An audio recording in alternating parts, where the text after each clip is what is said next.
गुरु, वक्ता या कोई भी वैष्णव श्रेष्ठ वृंद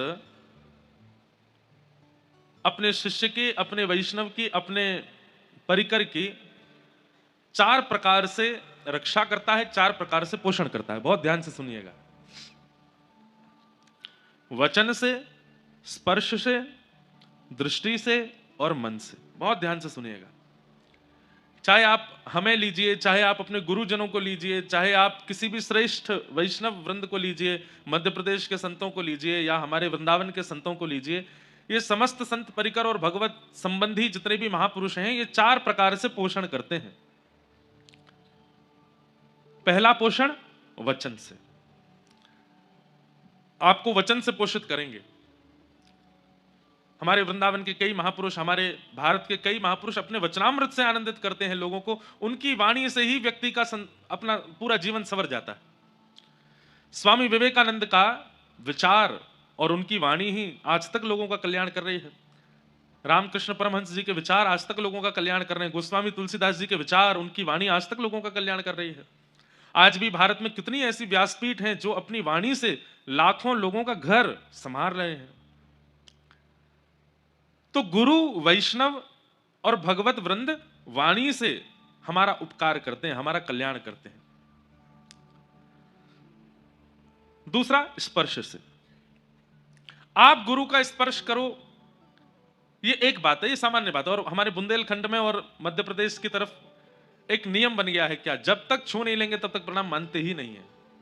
चाहे महाराज जी नाक के बल गिर जाएं, चाहे सिर फूटे, चाहे लड़खड़ा जाए, पांव टूटे, जब तक छू नहीं लेंगे तब तक मानते ही नहीं है कि हमने प्रणाम किया।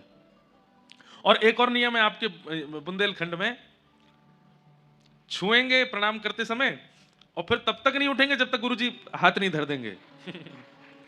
हम पहली बार कहीं आए बुंदेलखंड में ही, तो किसी ने प्रणाम किया तो हम तो ऐसे ही करे खड़े रहे। अब मेरे की भाई बहुत देर हो गई, उठ जाओ, अब तो उठो।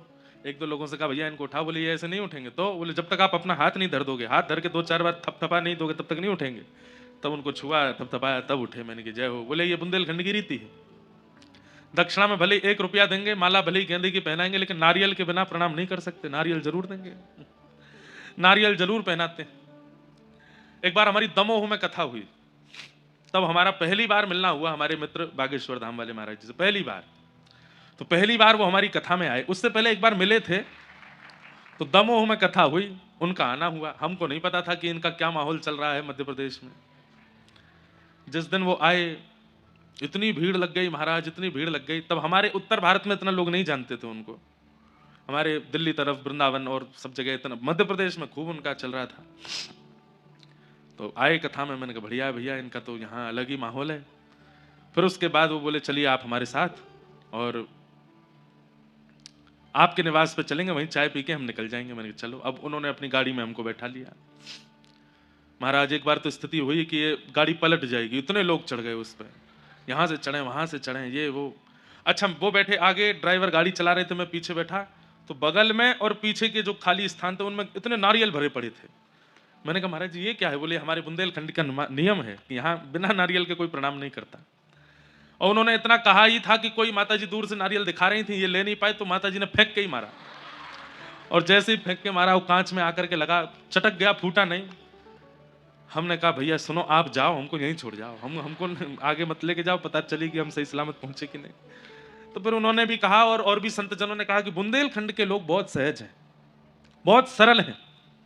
आप उनको अगर समझा भी दोगे ना कि नहीं नहीं ऐसे नहीं है, ऐसे शास्त्र कह रहे हैं, तो वो कहेंगे कि अब शास्त्र चाहे जो कहें, हमारे पूर्वज जो करते हैं हम वही करेंगे।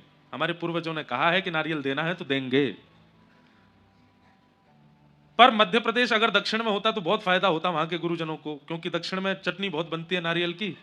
इतने नारियल मिलते तो कोई खरीदता ही नहीं, खूब धुआंधार चटनी बना बना के पाते।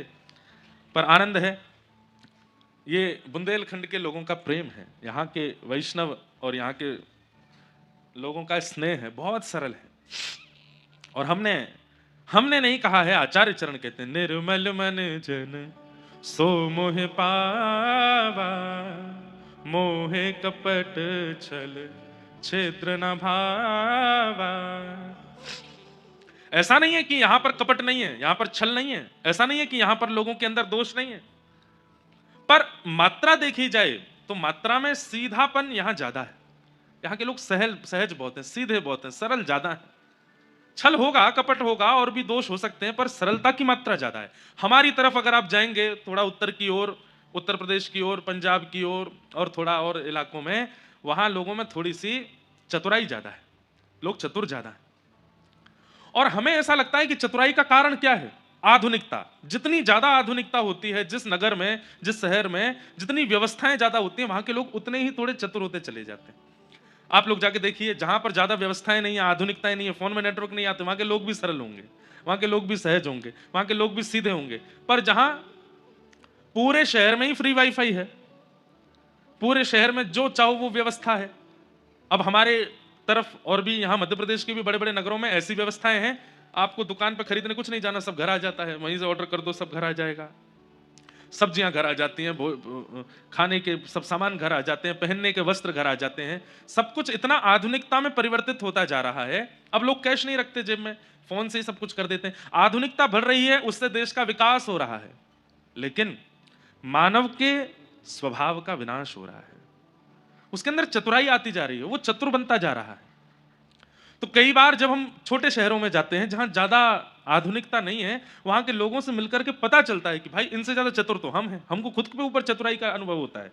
और फिर लगता है ये चतुर क्यों नहीं है, तब पता चलता है कि यहाँ आधुनिकता नहीं है, बहुत आधुनिकता नहीं। ग्रामीण गांव के क्षेत्रों में आप जाओ तो वहां और ज्यादा सरल हैं लोग। एक बार कहीं कथा हुई गांव में, बहुत पहले की बात है। तो जो यजमान जी थे बेचारे, गांव के लोगों ने उनको 6 महीना से टॉर्चर करना शुरू कर दिया। तुम कथा करा रहे हो? बोले हाँ। बोले भैया कथा कराने वाले के बड़े नियम होते हैं। बोले क्या नियम है? बोले बिस्तर पर नहीं सोओगे। 6 महीना पहले उनको चटाई पर सुलाना शुरू कर दिया। ऐसा कोई नियम है नहीं, है कुछ नियम है भी, पर इतने कठिन नहीं है। कहने का अभिप्राय ऐसा है कि कथा कराने वालों को थोड़े नियम व्रत में रहना चाहिए, और व्रत इसलिए करना चाहिए ताकि हमारी कथा, हमारी जो आयोजन है वो सफलतापूर्वक पूर्ण हो जाए। तो कई लोग ऐसा नियम लेते हैं, एक समय भोजन करते हैं, एक समय फलाहार करते हैं। कई लोग ऐसा नियम भी लेते हैं कि वो सिले हुए वस्त्र नहीं पहनते। कई लोग ऐसा नियम लेते हैं कि वो साबुन नहीं लगाते। कई लोग ऐसा नियम लेते हैं वो भद्र नहीं होते। कई लोग ऐसा नियम लेते हैं वो छौंक लगा करके ज्यादा नहीं पाते। ऐसा कुछ, इन सबसे कोई बहुत बड़ा प्रभाव नहीं पड़ता है, पर ये आपकी श्रद्धा के ऊपर निर्भर है। हम तो कहते हैं खूब चकाचक खाओ सुबह शाम, लेकिन कथा सुनो ध्यान से। तो कहीं पर कथा हुई ग्रामीण क्षेत्र में, तो परीक्षित जी के पीछे पूरी गांव पड़ गया, जमीन पर सो। तो बेचारे 6 महीना से जमीन पर सोने लगे। उनको लगा ऐसी कथा होती है, नीचे सोना पड़ता है। फिर उनको किसी ने जाकर के कहा, बोले कि कोरे वस्त्र लेकर के आओ, पानी में हल्दी घोल करके, चूना घोल करके उसमें वस्त्रों को धो, उनको सुखा के उन्हीं को पहनना है। बेचारे वो पहनने लगे। वो कहीं भोजन करते दिख जाए तो लोग बाग टोक जाए, अरे तुम छौंक का भोजन कैसे कर रहे हो, बिना छौंक लगाए भोजन खाओ। बेचारे बिना छौंक लगाए खाने लगे। अब तो उनकी स्थिति ऐसी कर दी महाराज, वो पत्नी से वार्ता भी करें, अरे तुम ब्रह्मचर्य का पालन करो, तुम दूर जाके बैठो, पत्नी सामने आ जाए तो आंखों पे हाथ धर लो। इतने नियम करवा दिए उनसे।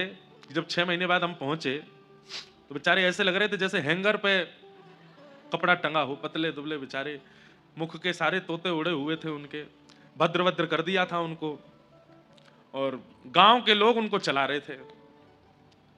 हमने जब जाके उनको देखा, मैंने कहा भैया ये आप इतने नियम, पूरी जनता तो बैठ के सुनती कथा पंडाल में, वो अलग से बाहर निकल के जमीन पर मिट्टी पे बैठ के कथा सुनते। एक दिन हमने पूछा, बेचारे आए बड़े दीनहीन से, दुखी आ रहे, 6 महीना से इतने कष्ट में थे। मैंने कहा आप ठीक हैं? बोले हाँ महाराज जी ठीक हूँ, बस निर्विघ्न कथा हो जाए। मैंने आप इतने परेशान क्यों लगते हो चेहरे से? नहीं महाराज जी वो नियम का पालन कर रहा हूँ ना, परीक्षित बनने का कोई वो तो बड़ी सामान्य बात नहीं है। तो जब उन्होंने अपने नियम बताए, मैंने कहा भैया जय हो। किसने बताया ये नियम? बोले गांव के लोग सब बोलते गए। तो हमने कहा बड़े सीधे लोग हैं, ऐसा कुछ नहीं है, खूब प्रेम से खाओ पियो, करो आनंद, बढ़िया कपड़े पहनो, कथा सुनो, इतने ज्यादा विचलित क्यों हो रहे हो? ऐसी स्थिति। अब जैसे ही हमने उनको बोला तो बोले अच्छा महाराज जी बिस्तर पर सो सकते हैं। मैंने कहा हाँ सो, क्या दिक्कत है, कोई ऐसी बात नहीं, गांव के लोग सीधे हैं। वो बेचारे बहका गए आपको, आप बहक गए। इतने प्रसन्न हो गए, तुरंत मुझसे बोले महाराज जी एक बात बताइए। बोले क्या? हम बीड़ी पी सकते हैं? मैंने कहा भैया तुम बीड़ी क्यों पियोगे? बोले कि वो भी तो 6 महीना से छुड़वा रखी है।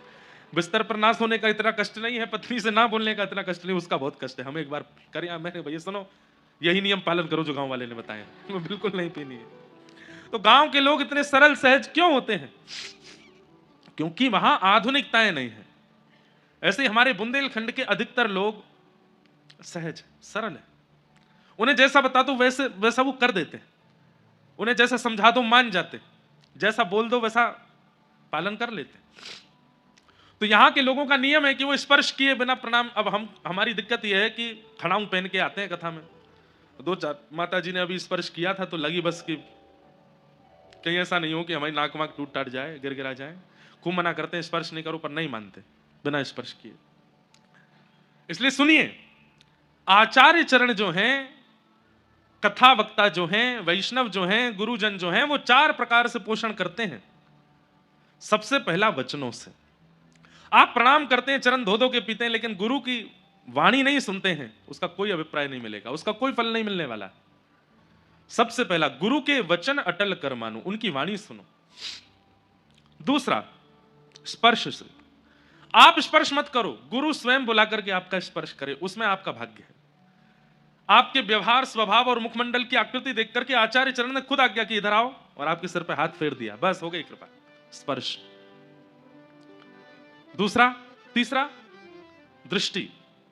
हजारों लोग सामने खड़े हैं, पर आचार्य चरण जब सबको देखते हैं तो उनकी दृष्टि आप पर रुक जाती है, और आपको देख करके उनकी दृष्टि से करुणा आपके ऊपर होने लग जाए, समझो यह भी पोषण है, दृष्टि पड़ना। और अंतिम, मन। भले ही आचार्य चरण कोसों दूर आपसे चले जाएं, पर उनके मन में आपकी छवि और आपका चिंतन बना हुआ है, तो समझो आपका पोषण हो रहा है। वचन से पोषण करता है मानव। मानव अपने बच्चों का पोषण, अपने परिवार का पोषण, पत्नी का पोषण, पति का पोषण वचन से करता है। पर स्पर्श से पोषण करता है बच्चों का पक्षी।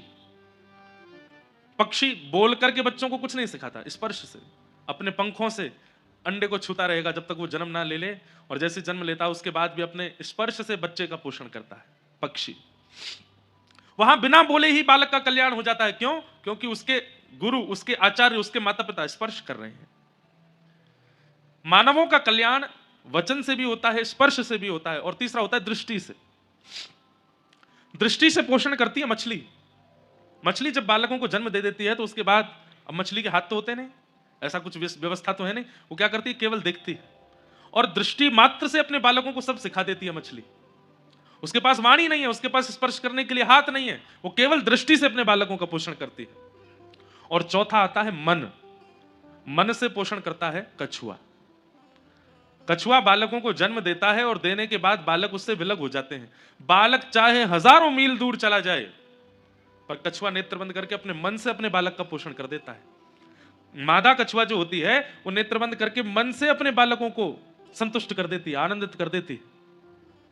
जैसे छोटा बालक बिलकता है बिना मां के, ऐसी कछुए की मां जो होती है वो बिलकते हुए बालक का केवल स्मरण करती है, और उस बालक को वही ममता का अनुभव होने लग जाता है। वो मन से स्मरण करती है, मन से पोषण करती है। ऐसे ही हमारी हिंदू वैदिक सनातन धर्म परंपरा में आचार्य चरण भी 4 प्रकार से पोषण करते हैं: वचन, स्पर्श, शब्द और मन। वचन, स्पर्श, दृष्टि और मन। इन चारों में से किसी भी परकोटे में आपका प्रवेश हो गया, आपका कल्याण निश्चित है। या तो आप गुरुजनों की वचनामृत की श्रेणी में आ जाओ कि वो जो कहें उस पर आपको अटूट विश्वास, बस चलते रहो। अच्छा, इसमें एक बात और है, इन चारों प्रक्रियाओं में प्रथम जो है, इस पर अधिकार आपका नहीं, इस पर अधिकार आपका है। वचन गुरुदेव बोलेंगे, सुनना आपको है। बाकी 3 पर अधिकार आपका नहीं, वो तो गुरु कृपा से प्राप्त होगा: दृष्टि, स्पर्श और मन। पर दृष्टि के अधिकारी, स्पर्श के अधिकारी और मन के अधिकारी आप तभी होगे जब आप गुरु के वचन श्रवण करोगे। इसलिए कई लोग कहते हैं कथा सुनने का फल क्या है, कथा सुनने का हमको अभिप्राय क्या चाहिए, फल क्या चाहिए? कि आप गुरु की इन 3 श्रेणियों में चले जाओ। क्या? कि उनकी दृष्टि आपको भूले ना, उनका मन आपका विस्मरण ना करे, और एक दिन गुरु प्रसन्न होकर आपका स्पर्श कर ले, आपके ऊपर वरद हस्त रख दे। बस ये आपकी गुरु सेवा की सबसे बड़ी उपलब्धि है, अगर ये 3 प्राप्त हो गए तो: स्पर्श, दृष्टि और मन, स्मरण। हम जितने भक्तों का चिंतन करते हैं यहां कथा में आकर के, चाहे वो गोस्वामी तुलसीदास जी महाराज हों, चाहे आपके सागर के पास के ही श्री बिहारिन देव जी हों, चाहे श्री नागरीदास जी हों, चाहे हितरवंश महाप्रभु हों, चाहे स्वामी श्री हरदास जी हों, ये सारे वो भक्त हैं जिनका स्मरण ठाकुर जी करते हैं, जो ठाकुर जी की स्मृति में रहते हैं, ये वो है। तो 4 प्रकार से गुरु पोषण करता है और इन चारों पोषकों से जीव का उद्धार, जीव का कल्याण होता है। निश्चित है कि अगर शिष्य उपलब्धियों को प्राप्त हो रहा है तो निश्चित है कि गुरु के चिंतन में वो है, इसीलिए उपलब्धियों को प्राप्त हो रहा है। अच्छा, उपलब्धि का मतलब आप यहां पर कदापि धन को मत समझिएगा, उपलब्धि का मतलब आप कदापि यहां पर संसारी वैभव को मत समझिएगा। बहुत यश मिल रहा है, वैभव मिल रहा है, धन मिल रहा है तो इसका मतलब गुरु उसका स्मरण कर रहे हैं, नहीं, इस रूप में नहीं कह रहे हैं। तो फिर किस रूप में है?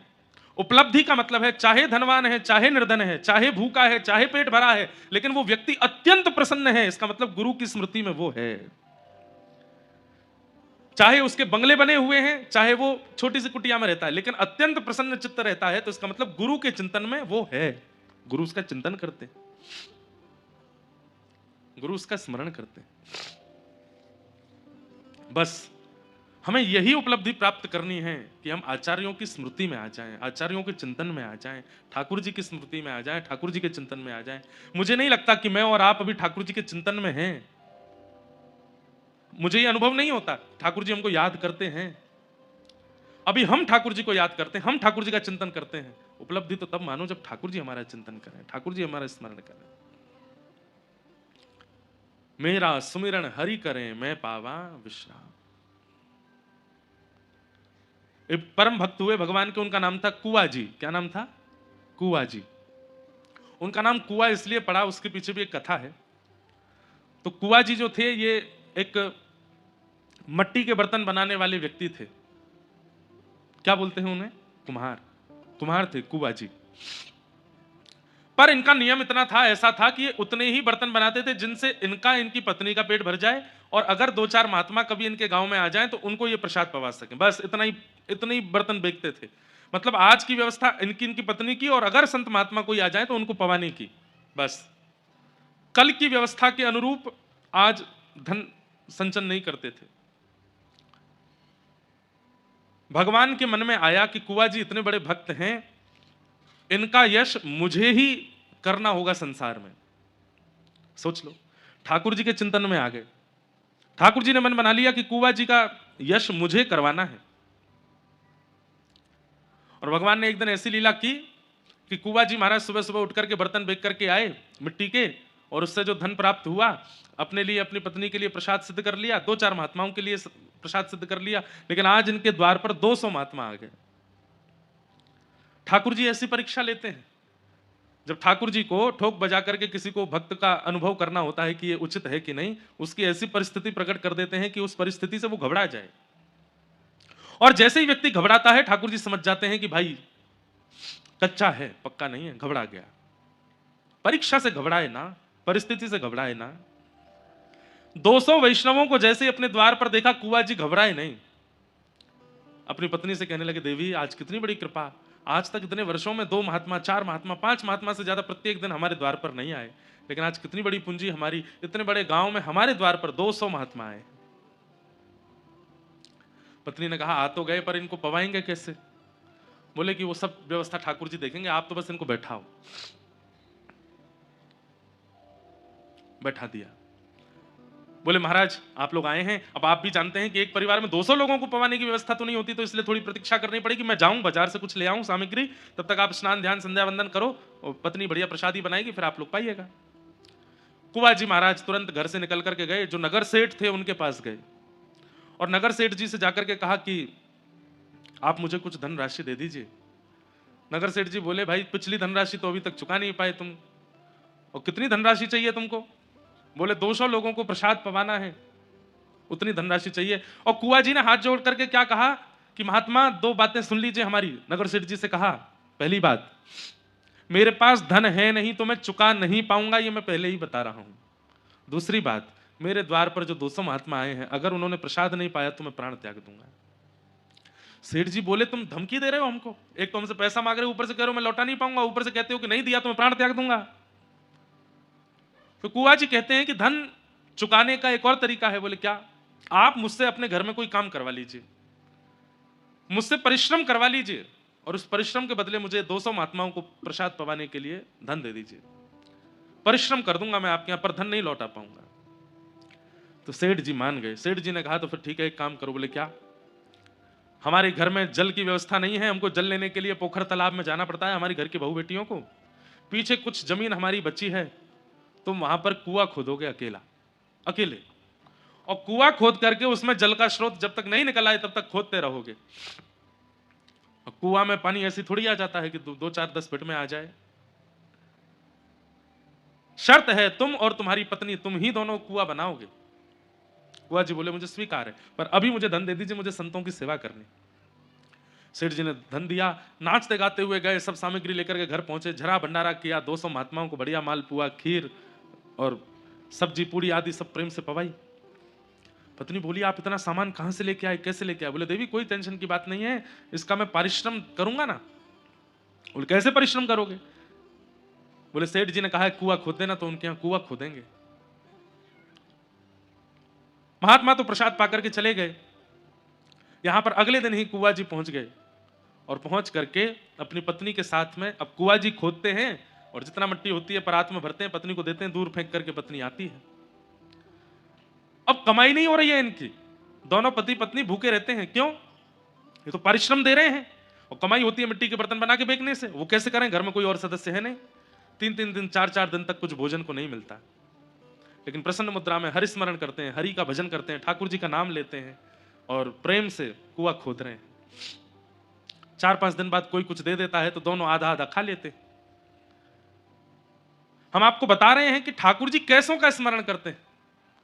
एक बात निश्चित है, आपको माननी पड़ेगी, अगर जीवन में कठिन परीक्षा आई है तो इसका मतलब यह समझ लीजिए ठाकुर जी मिस कॉल मार रहे हैं आपको, ठाकुर जी याद कर रहे हैं। अगर बहुत स्मूथ लाइफ चल रही है, सुबह नाश्ता कर लेते हैं, दोपहर में भोजन कर लेते हैं, रात्रि डिनर करके बढ़िया प्रेम से तान दुपट्टा सोते हैं, एसी चला के, हीटर चला के, बहुत बढ़िया नींद आ जाती है, कोई डिस्टर्बेंस नहीं है, कोई टेंशन नहीं, कोई सिर पर भार नहीं है, सब कुछ बहुत बढ़िया है, तो इसका मतलब ठाकुर जी ने ब्लॉक मार रखे हो, आप देख ही नहीं रहे, आपका नंबर ही नहीं आ रहा ठाकुर जी के आगे, इसीलिए सब बढ़िया चला है। भाई टीचर की दृष्टि में आओगे तभी तो परीक्षा होगी। अब आप क्लास में ही छुप करके पीछे बैठे हो तो टीचर आपको उठाएगा ही नहीं, कुछ पूछेगा ही नहीं आपसे। अगर जीवन में परीक्षा नहीं है तो इसका मतलब आप छुप गए हो, ठाकुर जी को दिख नहीं रहे हो, या ठाकुर जी देख नहीं रहे हैं।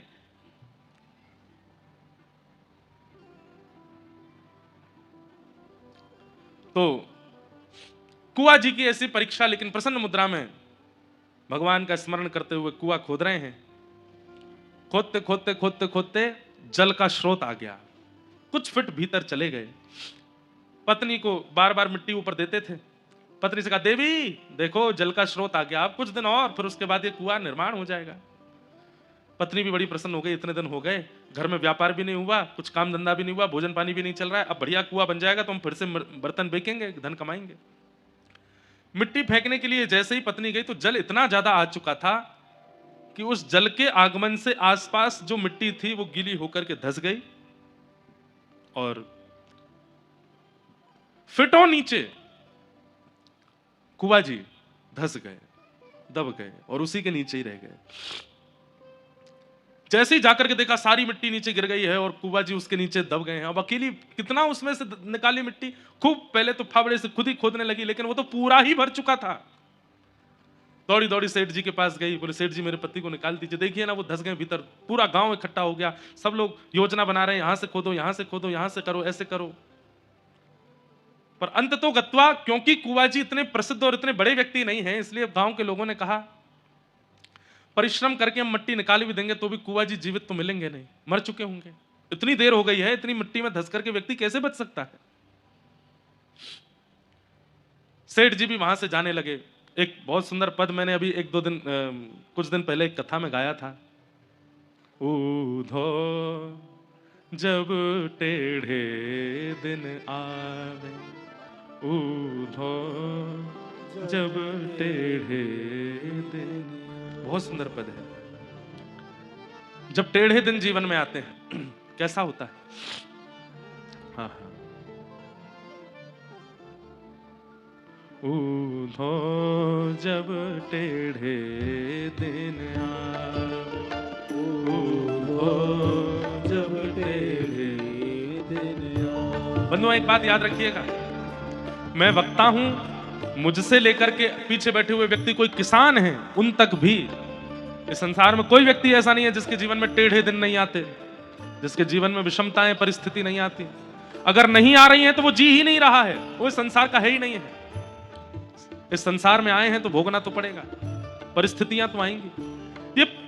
ये संसार एक विद्यालय है और हम सब यहाँ के विद्यार्थी हैं, परीक्षा तो होंगी। ऊधो जब टेढ़े दिन आवे, ऊधो जब टेढ़े। शब्द सुनिएगा, इष्ट मित्र मुख हूं नहीं बोले, इष्ट मित्र मुख हूं नहीं बोले, इष्ट मित्र मुख हूं नहीं बोले, इष्ट मित्र मुख हो नहीं बोले, देखत नैन चुरावे हो, देखत नैन चुरावे। कई लोग इस परिस्थिति को देख चुके होंगे और जिन्होंने नहीं देखी है वो तैयार रहना देखने के लिए, होने वाला है आपके साथ। ये परिस्थिति सबके जीवन में या तो आ चुकी होगी या आने वाली है, इसलिए तैयार रहिएगा। इष्ट मित्र मुख हूं नहीं बोले, इष्ट मित्र मुख हो नहीं बोले, ओ देखत नैन चुरावे हो, देखत नैन चुरावे। हे ऊधा जब टेढ़े दिन आवे, जब टेढ़े दिन अच्छा, आवे। पद सुन के पता चला कौन से संदर्भ का पद है ये। जब भगवान कृष्ण ब्रज छोड़ करके चले गए मथुरा और उद्धव जी समझाने आए हैं गोपियों को, तब गोपियां गा रही हैं इस बात को। ऊधो जब टेढ़े दिन आवे, ऊधो जब टेढ़े। और टेढ़े दिन आता है तो क्या होता है? सोना छूवे होत है माटी, सोना छूवे, सोना छूते ही मिट्टी हो जाएगा।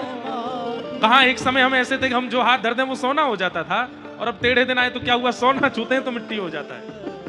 सोना छूवत होत है माटी, सोना छूवत होत है और माटी। सबसे बड़ी बात, मूरख ज्ञान बतावे हो, मूरख ज्ञान बतावे। सबसे मूर्ख व्यक्ति हमारे मित्रों में, सबसे मूर्ख व्यक्ति हमारे परिवार में, वो ज्ञान देने लग जाता है जब टेढ़े दिन आते हैं। ऊधो जब टेढ़े दिन आवे, ऊधो जब टेढ़े दिन आवे, ऊधो जब टेढ़े दिन आवे। और अंत में गोपियां बहुत अच्छी बात कहती, बहुत बड़ा पद है लेकिन क्योंकि प्रसंग नहीं है इसलिए पूरा पद गाने का अभिप्राय नहीं है। अंत में गोपियां कहती हैं, अपनो अपनो भाग्य सखीरी, अपनो अपनो भाग्य सखीरी, अपनो अपनो भाग्य सखीरी, अपनो अपनो भाग्य सखीरी। काको दोष लगावे, काको दोष लगावे।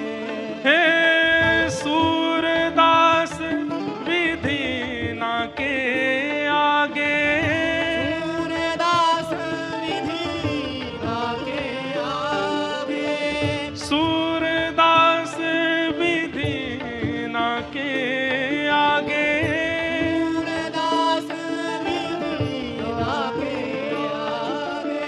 छिन भर टरहु न पावे हो,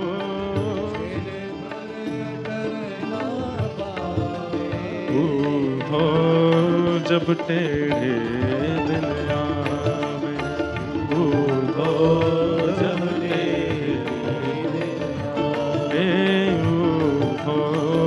जब टेढ़े दिन आवे, उठो जब टेढ़े दिन आवे।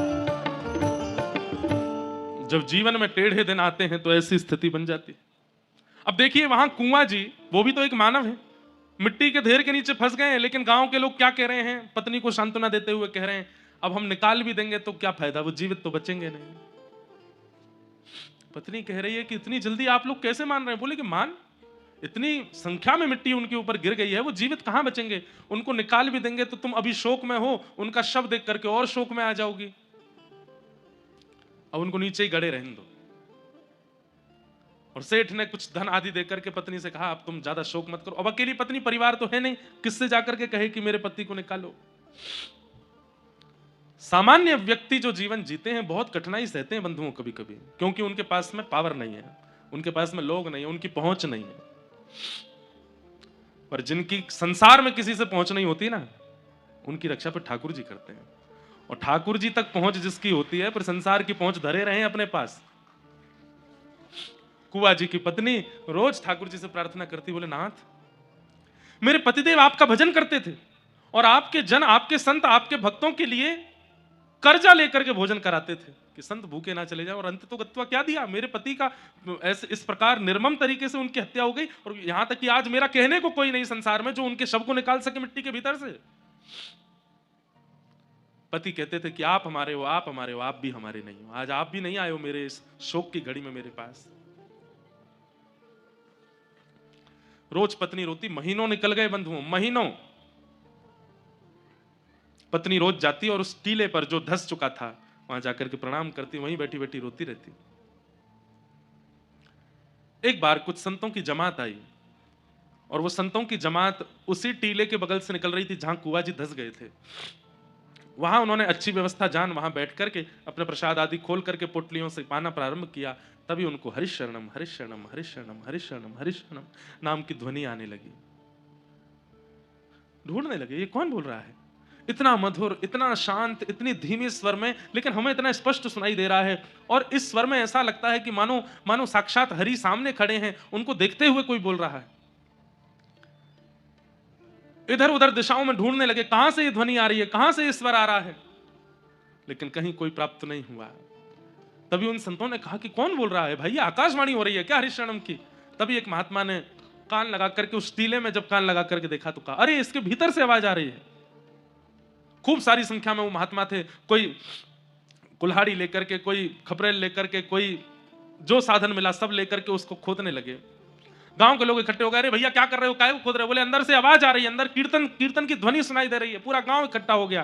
किसी ने जाकर के कुआ जी की पत्नी को बताया, बोले जहां कुआ जी दबे थे आज कुछ महात्मा मिलकर के वहां खोद रहे हैं और ऐसा कह रहे हैं भीतर से आवाज आ रही है। पत्नी दौड़ी दौड़ी गई, वहां जाकर के जब देखा तो सब संत लगे हैं खोदने में। खोदते खोदते खोदते 2 दिन बीत गए। गांव के लोग भी अब अविश्वास, अरे हम तो पहले ही मना कर रहे थे, इतने महीने हो गए, कहां कंकाल भी नहीं बचा होगा उनका, तो अरे यहां से ध्वनि आ रही है स्वर की। थोड़ी देर में पूरे गांव को भी वो ध्वनि सुनाई देने लगी, हरिशरणम हरिशरणम हरिशरणम। खोदते खोदते 2 दिन बाद जैसे ही अंतिम परत पर पहुंचे, जैसे ही मिट्टी हटा करके देखा तो क्या पाया, सुंदर दिया जला है, सामने साक्षात ठाकुर जी का श्री विग्रह विराजमान है और कुआ जी बैठ करके खूब मधुर वहां भजन कर रहे हैं, ठाकुर जी का हरिशरणम नाम संकीर्तन कर रहे हैं। कभी हाथ में करताल लेकर के नृत्य करने लगते हैं, कभी बैठ करके प्रणाम करने लगते हैं, वंदन। देख करके किसी को भी विश्वास नहीं हुआ, ये कैसे हो सकता है। महीनों पहले दब चुका व्यक्ति, महीनों पहले जिसकी मृत्यु हो गई नीचे दब करके, वो जीवित कैसे? क्योंकि हरि के स्मरण में कुआ जी हैं। कुआ जी के स्मरण में हरि हैं, ये पहली बात है।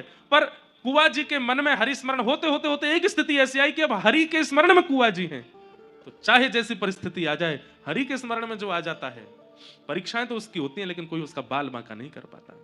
जीवित कुआ जी वहां से निकल करके बाहर आए।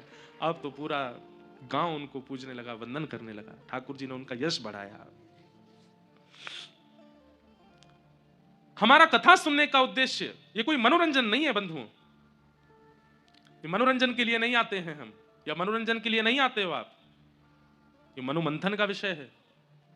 हमारा उद्देश्य कोई और ना बन जाए, व्यापार वृद्धि ना बन जाए, वंश वृद्धि ना बन जाए, लोक प्रसिद्धि ना बन जाए। कथा से केवल एक ही चाहिए, मेरा सुमिरन हरि करें। अब वो मेरा स्मरण कर लें, अब वो मुझे याद कर लें, अब वो मुझे को एक बार अपने अपने अपने हृदय में एक बार बस मेरा मेरा नाम बोल दें। इस श्रेष्ठता को प्राप्त करने के लिए जो जो व्यवस्थाएं करनी पड़े वो सब मैं करूंगा, बस हरि मेरा स्मरण कर लें। इसी के लिए कथा सुन रहे हैं। तो शब्द, स्पर्श, दृष्टि और मन, इन 4 प्रकार से भक्तों का पोषण होता है। गुरु के संबंध में हम वचन सुनते हैं, यह अधिकार हमारा है, पर स्पर्श, दृष्टि और स्मरण का अधिकार गुरु के पास है। वो अगर हमें योग्य जानेंगे तो तीनों वस्तु दे देंगे। पर ठाकुर जी के संबंध में उल्टा है। स्पर्श, शब्द, स्पर्श, दृष्टि और मन, ये ठाकुर जी हमारे साथ कर रहे हैं।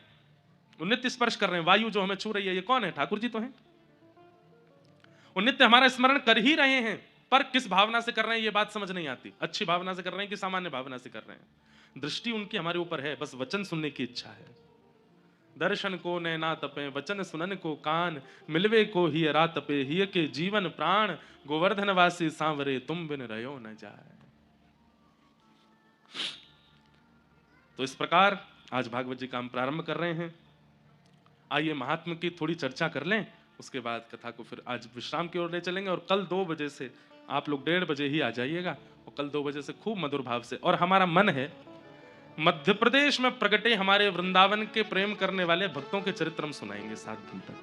भागवत की कथा तो सुनाएंगे ही, पर उस भागवत में भी मध्य प्रदेश में जन्म लेने वाले, और उसमें भी बुंदेलखंड में जन्म लेने वाले, और आसपास के मध्य प्रदेश प्रांत से हमारे ठाकुर जी का स्मरण भजन करने वाले वैष्णवों का चिंतन कथा में करेंगे। इसलिए रोज पधारिएगा, रोज आइएगा, खूब भाव से सुनिए। सच्चिदानंद रूपाय विश्वोत्पत्त्यादि हेतवे तापत्रय विनाशाय श्री कृष्णाय वयं नुमः।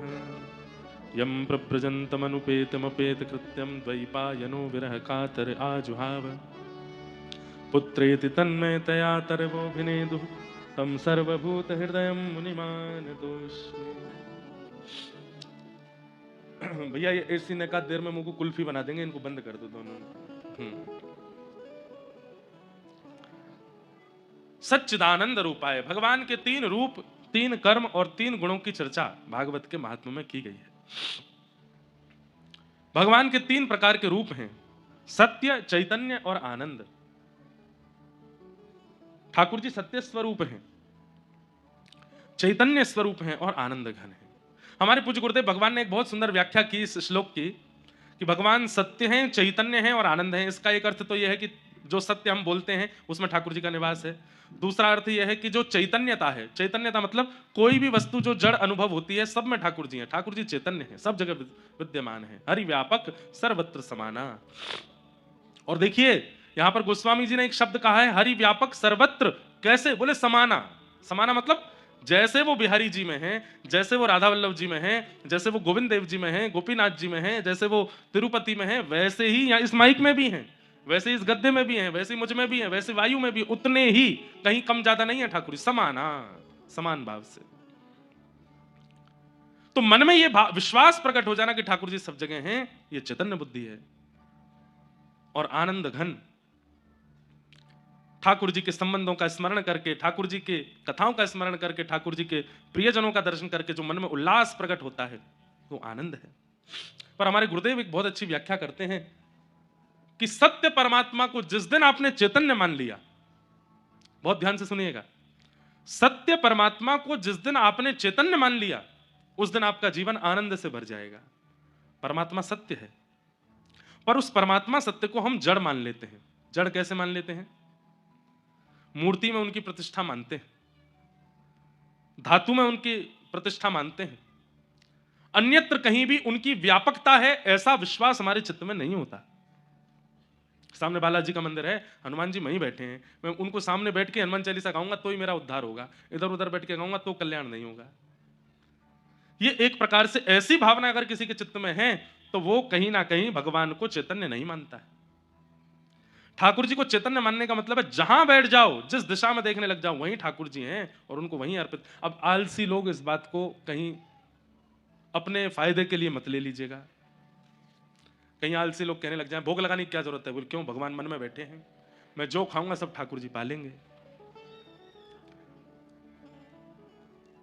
ये तर्क को तर्क वितर्क करने वाले लोग, आलसी लोग, भगवान से 100 कोस की दूरी रखने वाले लोग, कहीं इसको अपना टाइटल मत बना लीजिएगा। देखो महाराज जी कह रहे हैं सब जगह भगवान है, तो मैं जो पाऊंगा उससे हो। ये भी होता है पर तुम्हारे साथ नहीं होगा। ऐसा भी होता है कि आप पाओगे ठाकुर जी का पेट भरेगा। ऐसे एक चरित्र आता है, श्रीमद वल्लभाचार्य जी महाराज के एक शिष्य थे गोवर्धन में, उनका नाम मुझे याद नहीं आ रहा, भगवान दास नाम था संभवतः। तो वो ठाकुर जी को अपना सखा मानते थे। तो उनका नियम ऐसा था, वो ठाकुर जी के सखा हैं, ठाकुर जी उनके साथ खेलने के लिए वन में जाते थे। तो जब ठाकुर जी के लिए रसोई घर से थाल जाता था प्रसाद का, तो वो रसोइयाओं से बोलते, बोले पहले हमको पवाओ, बाद में ठाकुर जी को पवाना। बोले क्यों? बोले हम पहले पा करके वन में जाके सब व्यवस्था करेंगे ठाकुर जी की, वहां ठाकुर जी खेलने आते हैं, कहीं कोई दिक्कत नहीं हो जाए। तो रसोइया ने कहा अच्छा भगवान का प्रसाद नहीं लगा, तुमको पहले पवा दें? ऐसा बिल्कुल नहीं होगा। तो जब उनको नहीं पवाया, ठाकुर जी के सामने धर दिया, तो महाप्रभु वल्लभाचार्य जी के चित्त में भी ठाकुर जी आकर के आज्ञा किया, आज हम भी नहीं पाएंगे। क्यों? वाने ना पाया तो हम भी नहीं पाएंगे। अब वाने ना पाए वो दुखी है, क्यों? वो खेलवे के काज ना गए, अब मैं उन्हें पाऊंगा, इसलिए नियम बना दो, वो पहले पाएगा, हम बाद में पाएंगे। तब से महाप्रभु जी ने नियम बना दिया, बोले पहले इसको पवाओ, उसके बाद ठाकुर जी को पवाओ। क्यों? ठाकुर जी का सखा है, जितनी देर ठाकुर जी प्रसाद पाते हैं उतनी देर वन में जाके सब व्यवस्था कर लेता है। तो कई लोगों के लिए नियम ठाकुर जी ने बनवाए, पर आलसी लोग अपनी सुख समृद्धि के लिए कृपया कर इस बात को ना ले लें कि भगवान तो सब जगह हैं, मैं पाऊंगा उससे ठाकुर जी का भोग लग जाएगा। हो सकता है ठाकुर जी चाहें तो।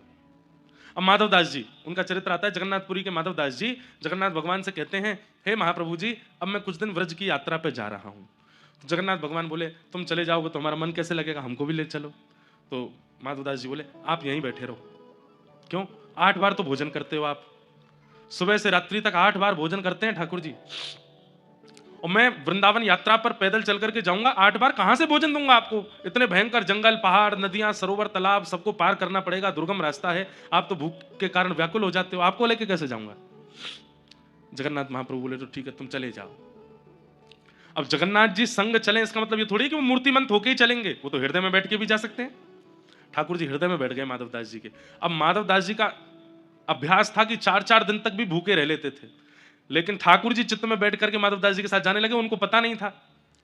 थोड़ी दूरी पहुंचे जगन्नाथपुरी से, इतनी जोर की भूख लगी माधवदास जी को, अब तो ऐसे व्याकुल हुए कि थोड़ी बहुत देर में प्रसाद नहीं मिले तो पेड़ पोड़ खाने शुरू करूं, थोड़ी देर भोजन नहीं मिला तो पत्ते खाने लगे, घास खाने लगे, सामने जो आया उसी को ही खाने लगे, और स्वयं ही आश्चर्यचकित होकर खुद से ही पूछ रहे हैं, हे माधवदास इतनी उम्र हो गई आज तक इतनी भूख तो तुझे कभी नहीं लगी, आज ये कैसे भूख लग रही है?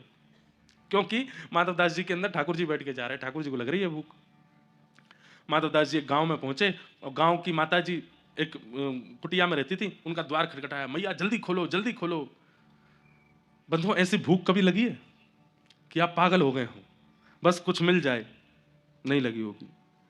हम लोगों को ऐसी भूख नहीं लगी अभी तक। पर एक बात शास्त्रों में कहते, महाभारत कहती है कि पुत्र शोक महाकष्टम, माता पिता के सामने पुत्र की मृत्यु हो जाना ये महाकष्ट है, पर इससे भी विशाल कष्ट होता है कष्टात कष्ट करित शोधा, भूख लगना और भोजन का ना मिलना, उससे भी बड़ा कष्ट है।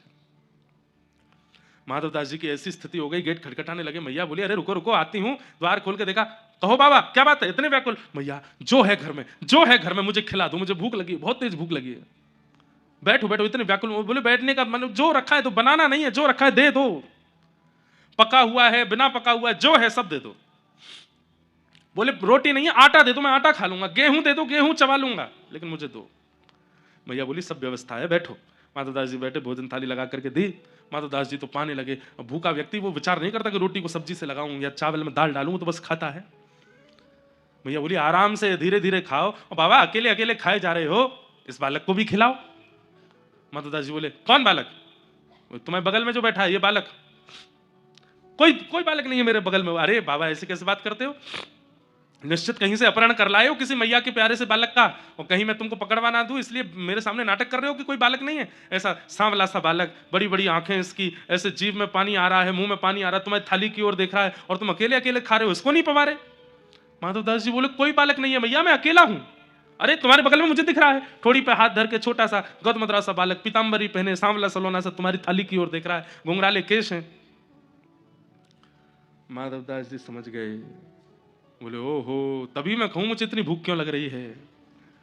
जगन्नाथ जी जैसे ही कहा सोई ठाकुर जी प्रकट हो गए। बोले कहो माधवदास। बोले आप आ गए। बोले तुमको क्या लगता है कि हम स्थूल रूप में ही चलते हैं साथ में? हम सूक्ष्म रूप से तुम्हारे मन में बैठ करके वृंदावन जा रहे हैं। हमको भूख लग रही है इसलिए तुम खा रहे हो। महाराज जिन माधवदास जी को 30 दिन में वृंदावन पहुंच जाना था, 6 महीना में पहुंचे। क्यों? 10 कदम चलते हैं फिर भूख लग जाती है, फिर अपने मन से कहते हैं हे जगन्नाथ जी नेक नेक तो सबर कर लो, कम से कम 8 बार का भोजन 4 बार कर लो। यात्रा में बहुत दिक्कत होती है, इतना खाने के बाद चला भी नहीं जाता। लोग बाग पैदल यात्रा पर जाते हैं तो 2-4 किलो वजन कम होता है। माधवदास जी जब वृंदावन पहुंचे 10 किलो वजन बढ़ गया। इतना खाते हुए गए क्योंकि ठाकुर जी चित्त में बैठ के गए। तो अगर आप ये कहते हैं कि चित्त सब जगह ठाकुर जी हैं, व्यास जी कह रहे हैं, तो चित्त में भी तो हैं, भोग लगाने की क्या अपेक्षा? अरे ठाकुर जी स्वयं कहें कि मैं चित्त में हूं, हैं तो वो सबके चित्त में, पर वो एक्टिव है कि नहीं वहां पर, आपके द्वारा पाया गया प्रसाद वहां स्वीकार कर रहे हैं कि नहीं, ये विशेष बात। सच्चिदानंद रूपाय, सत्य परमात्मा को जब तक आप चैतन्य नहीं मानोगे, जब तक उनमें यह बुद्धि रखोगे कि वो जड़ हैं। अच्छा एक बात बताओ, व्यक्ति पाप करता है, उसको नहीं पता कि उसने पाप किया, पता है, पर व्यक्ति फिर भी पाप कर देता है। क्यों? क्योंकि उसके अंदर यह विश्वास भी है कि मैं पाप कर रहा हूं, किसी को नहीं दिख रहा, मतलब परमात्मा को भी नहीं दिख रहा है। उसे यह बात पता होती है कि परमात्मा देख रहे हैं, लेकिन वो परमात्मा की उपस्थिति की सत्ता पर विश्वास नहीं करता, इसलिए गलत काम करता है।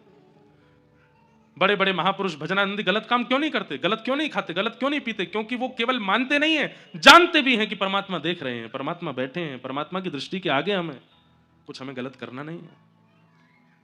हम क्यों गलत कर देते हैं? क्योंकि हमारे मन को यह बात पता है कि परमात्मा होता होगा कहीं, उसको थोड़ी दिख रहा है कि मैं क्या कर रहा हूं, सब पता है। तुम जानत सब अंतर्यामी,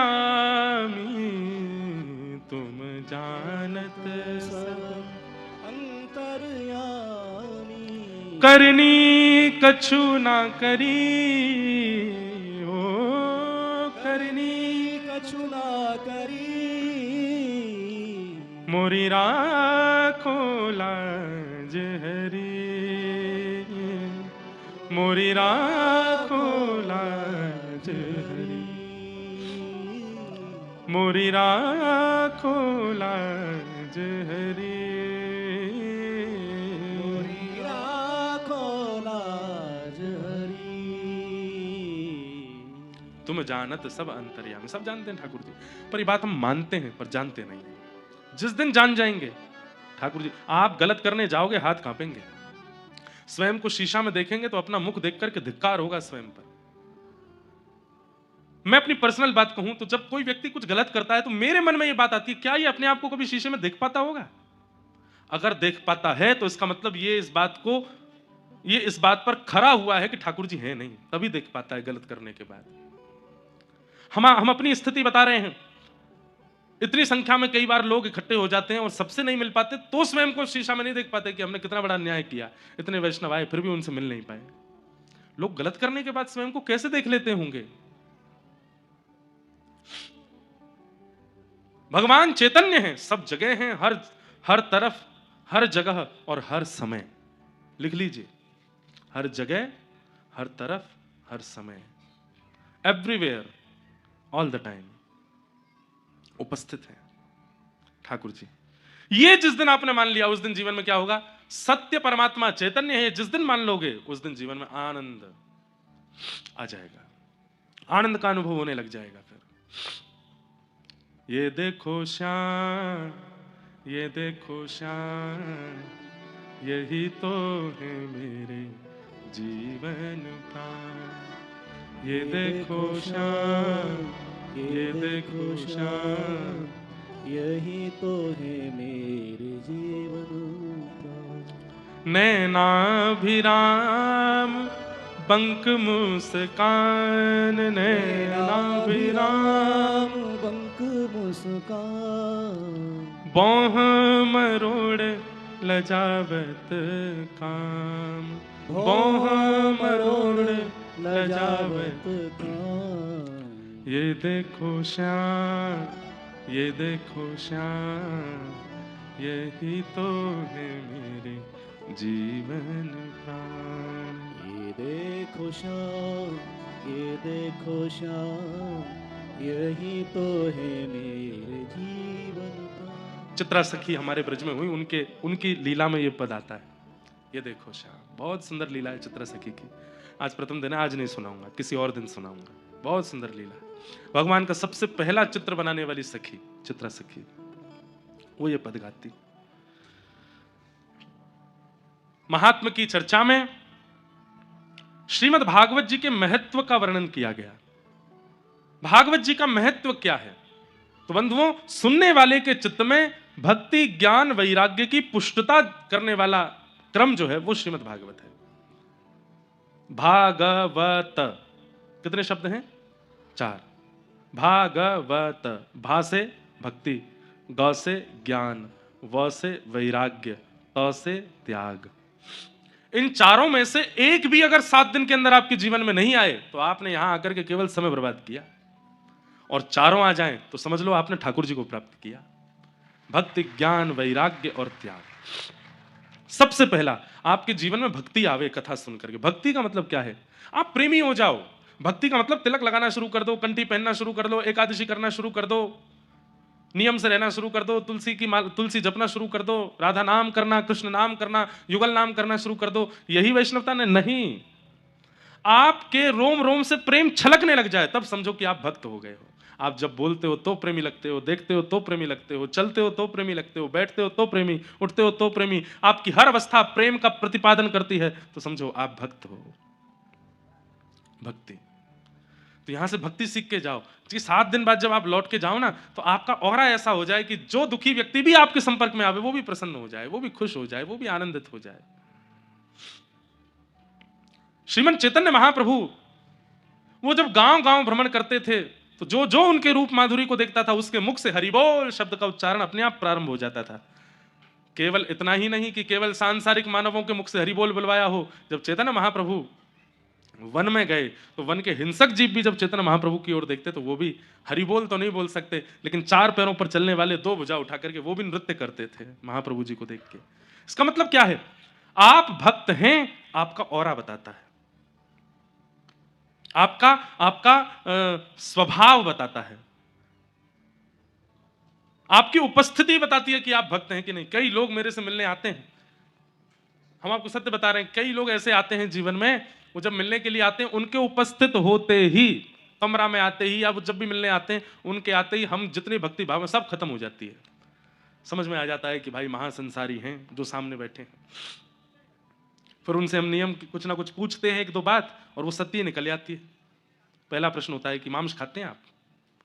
कहीं ना कहीं से नहीं महाराज जी पहले खाते थे। मैंने कहा पहले खाते अब खाते बात एक ही है। मदिरा आदि पी लेते हैं? नहीं पहले वो भी छोड़ छाड़ दिया, अब नहीं। सामने तो सब ऐसे ही बोलते हैं, पर मैंने अनुभव किया है, और ये भक्ति करने के बाद आपको भी अनुभव होने लग जाएगा कि इस प्रकार विषय वासना में रहने वाले लोग, पर स्त्रियों के प्रति कुदृष्टि रखने वाले, छल कपट करने वाले, मांस मदिरा आदि, ये जब जब आपके सामने आएंगे आपको घबराहट होगी और आपका मन होगा कि या तो मैं इसको भक्त बनाऊं या मैं ही उठ के चला जाऊं।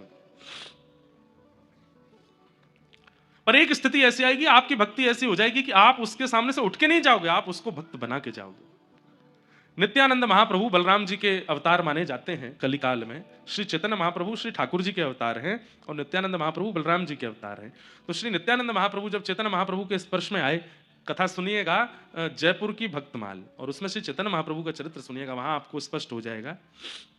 इस वर्ष की जो भक्तमाल जयपुर में हुई, हम साल में एक ही भक्तमाल करते हैं जयपुर में, तो वहां इस बार महाप्रभु जी का चरित्र इतना सुंदर चरित्र है। तो उसमें नित्यानंद महाप्रभु से चैतन्य महाप्रभु निवेदन करते हैं कि ये कलिकाल है, सतयुग त्रेता द्वापर में हमने उद्धार किया, पर कलिकाल में उद्धार नहीं करना। उद्धार किससे किया? गदा से किया, सुदर्शन चक्र से किया, धनुष बाण से किया। पर इस कलिकाल में ना तो सुदर्शन चलेगा, ना गदा चलेगी, ना बाण चलेगा। यहां उद्धार नहीं करना है, तो यहां स्वीकार करना है। कलिकाल में ठाकुर जी स्वीकार कर रहे हैं मानवों को, यहां उद्धार नहीं कर रहे हैं। सतयुग त्रेता द्वापर में ठाकुर जी उद्धार करते हैं, कलयुग में ठाकुर जी स्वीकार करते हैं, अंगीकार करते हैं।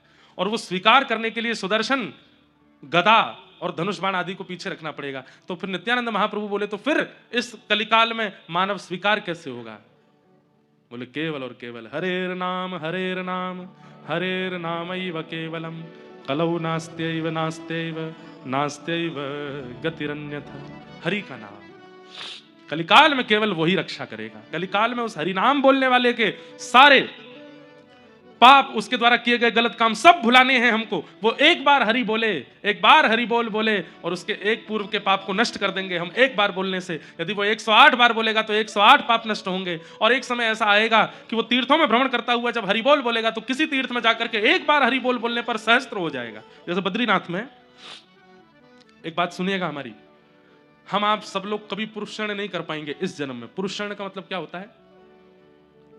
मंत्र में कितने शब्द हैं और उन शब्दों का कुछ मल्टीप्लाई होता है और वो करीब करीब 24 लाख के आसपास, कई मंत्रों का 24 लाख जाप एक आसन पर बैठ करके करना। मतलब कुछ अवधि में 7 दिन में 11 दिन में 24 लाख जाप शुद्ध अवस्था में करने हैं, उसको पुरुषण कहते हैं। पुरुषण करने पर भगवत दर्शन होगा, यह निश्चित है। अगर किसी व्यक्ति ने पुरुषण कर लिया, ब्रह्मचर्य का पालन करते हुए, आसन का पालन करते हुए, मंत्र में एक अनुस्वार मात्रा की बिना गलती किए हुए, बिना मन में कुभाव लाए हुए अगर 24 लाख बार किसी मंत्र का जाप कर लिया, पुरुषण हो जाएगा। पुरुषण होते ही ठाकुर जी का दर्शन होगा। हमारी आपसे हाथ जोड़ के प्रार्थना, जिन लोगों ने सुना है इसको आधा अधूरा करके करने मत लग जाना, नहीं तो गलत होगा। पुरुषण की एक विधि है, वो वैसे ही होना चाहिए। हम आप सब लोग पुरुषण नहीं कर सकते तो क्या करें? बद्रीनाथ जाओ।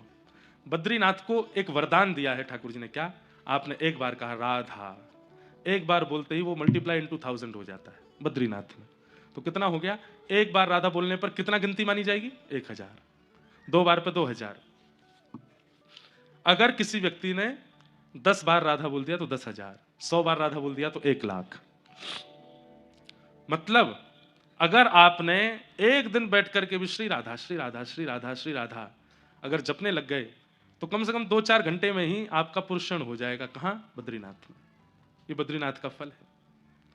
इसलिए बद्रीनाथ निश्चित जाइए और वहां जाकर के अपने गुरु प्रदत्त मंत्र या जो नाम आपको प्रिय लगता है उसकी जितनी ज्यादा संख्या हो सके उतनी करके आओ। 24 लाख तो 1 आध घंटा में हो जाएगी, उससे भी ज्यादा कर आओ। अपने जीवन भर के पुरुषण कर आओ वहां पे।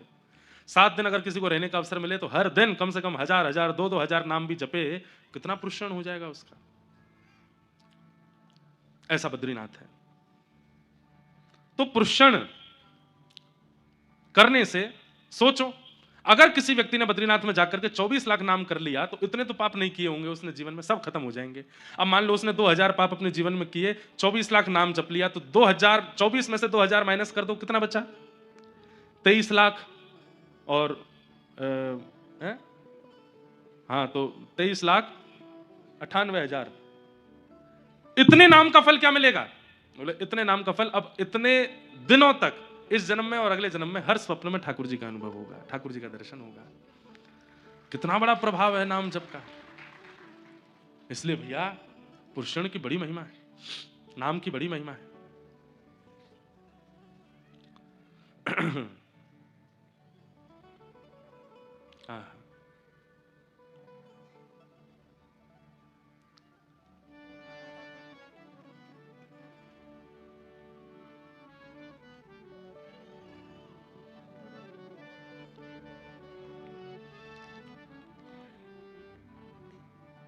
भजले हरि का नाम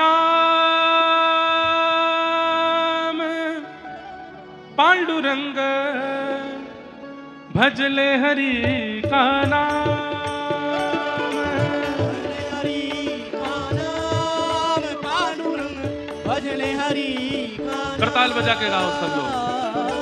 भजले हरि का नाम पांडुरंग, भजले हरि का नाम, भजले हरि का नाम पांडुरंग, भजले हरि का नाम।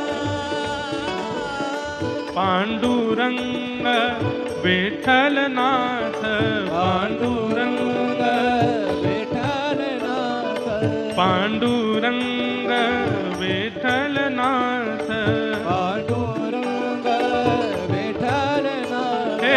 भजले हरि का नाम, पांडुरंग भजले हरि का नाम, भजले हरि का नाम, पांडुरंग भजले हरि का नाम। और मुझे याद है कि हमारे सागर में श्री विट्ठल भगवान का भी सुंदर मंदिर है, और पिछली बार जब हम गए थे गंगा आरती यहाँ होती है, अभी भी होती है रोज। इस बार भी जाएंगे दर्शन करने। वहाँ श्री पंडरीनाथ श्री विट्ठल भगवान विराजमान है, कितना सुंदर दिव्य दर्शन होता है वहाँ पर। विट्ठल विट्ठल जय हरि विट्ठल, विट्ठल विट्ठल जय हरि विट्ठल, श्री विट्ठल विट्ठल जय हरि विट्ठल, श्री विट्ठल विट्ठल जय हरि विट्ठल, श्री विट्ठल विट्ठल जय हरि विट्ठल,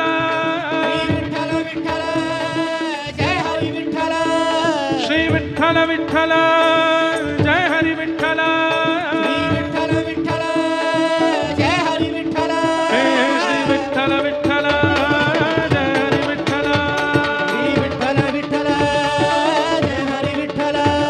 श्री विट्ठल विट्ठल जय हरि विट्ठल, श्री विट्ठल विट्ठल जय हरि विट्ठल, राम वही श्याम वही, राम वही श्याम वही, कृष्ण वही बलराम वही, कृष्ण वही बलराम वही, सब में समाई जिसकी छाया, सब में समाई जिसकी छाया, जिसका भेद वेद ना पाया, जिसका भेद वेद ना पाया, वो है शक्ति महान,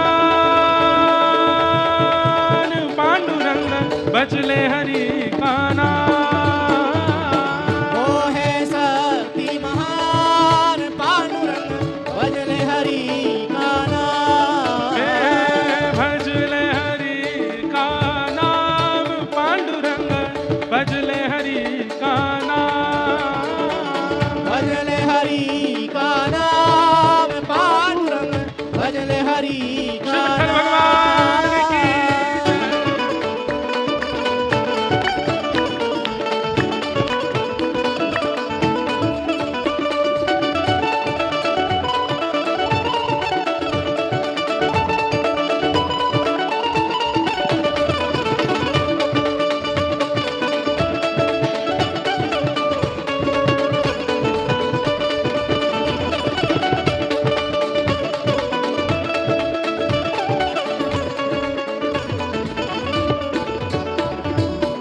सबके लिए वो द्वार खुले हैं, सबके लिए वो द्वार खुले हैं, एक ईंट पे विट्ठल खड़े हैं, एक ईंट पे विट्ठल खड़े, हे विट्ठला विट्ठला विट्ठला, हे विट्ठला विट्ठला विट्ठला, माझा विट्ठला विट्ठला विट्ठला, हे विट्ठला विट्ठला विट्ठला, ओ सबके लिए वो द्वार खुले हैं, सबके लिए वो द्वार खुले हैं, एक ईंट पे विट्ठल खड़े हैं, एक ईंट पे विट्ठल खड़े हैं, सब में समाई जिसकी छाया, सब में समाई जिसकी छाया, जिसका भेद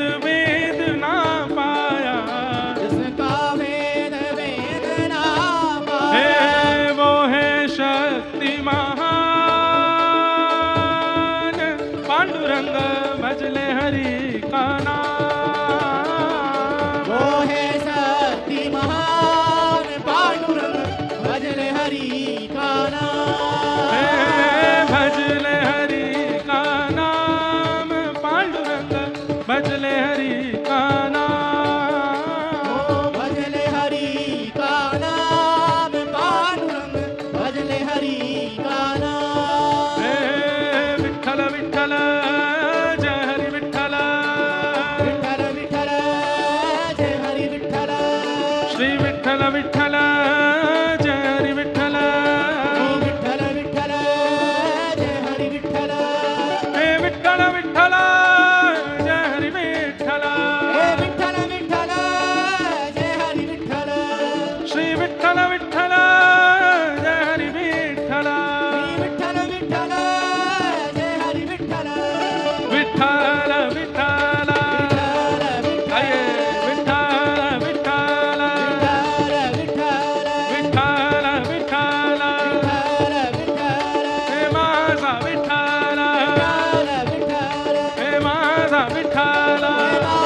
बाप्पा विठ्ठला बाई बाप्पा विठ्ठल विठ्ठला विठ्ठला हे विठ्ठला विठ्ठला विठ्ठला विठ्ठला विठ्ठला विठ्ठला विठ्ठला विठ्ठला विठ्ठला विठ्ठला विठ्ठला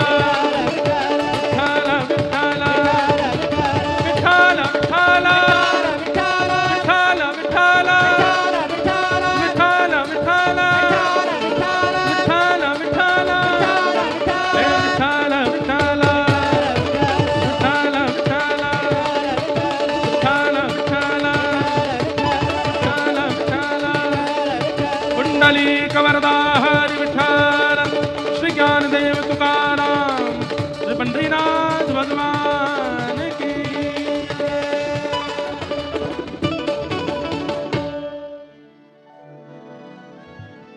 नाम स्मरण में इतनी क्षमता है।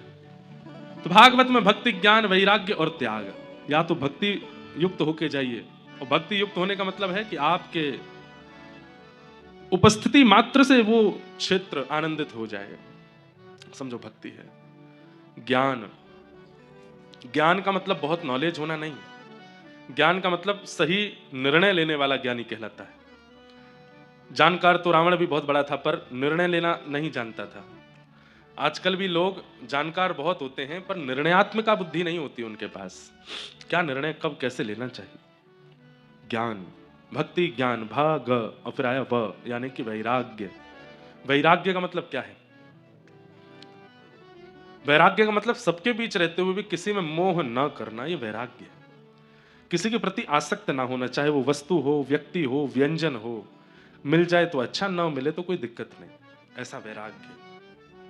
और अंत में है त्याग, हरि विमुखों का त्याग, जो हरि के नहीं है वो हमारे नहीं है, उनका त्याग।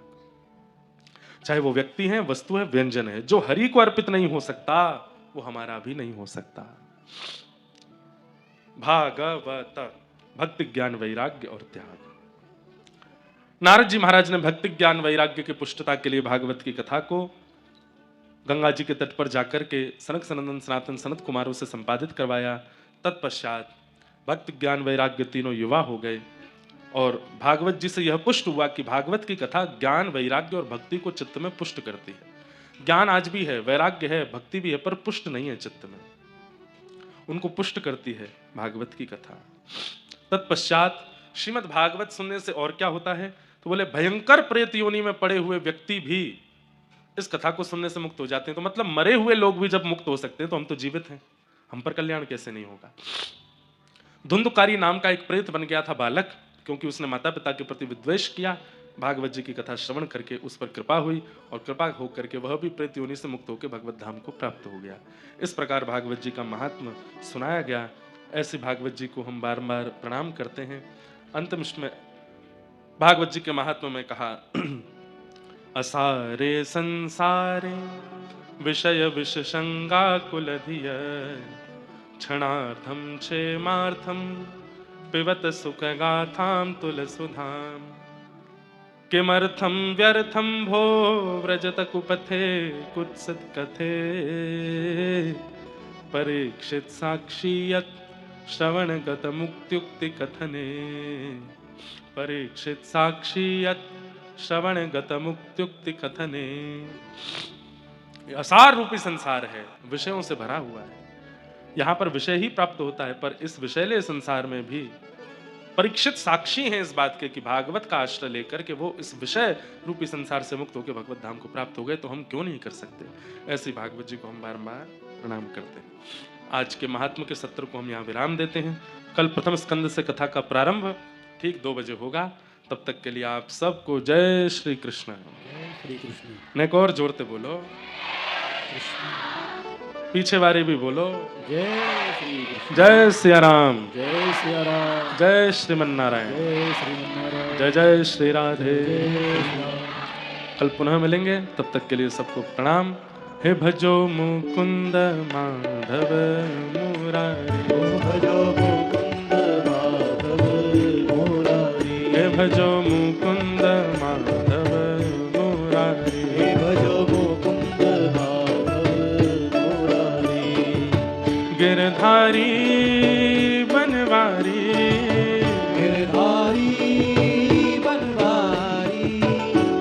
गिरधारी प्यारो बनवारी, गिरधारी प्यारो बनवारी, गिरधारी बनवारी, गिरधारी बनवारी, गिरधारी बनवारी, गिरधारी बनवारी, गिरधारी प्यारो बनवारी, गिरधारी प्यारो बनवारी।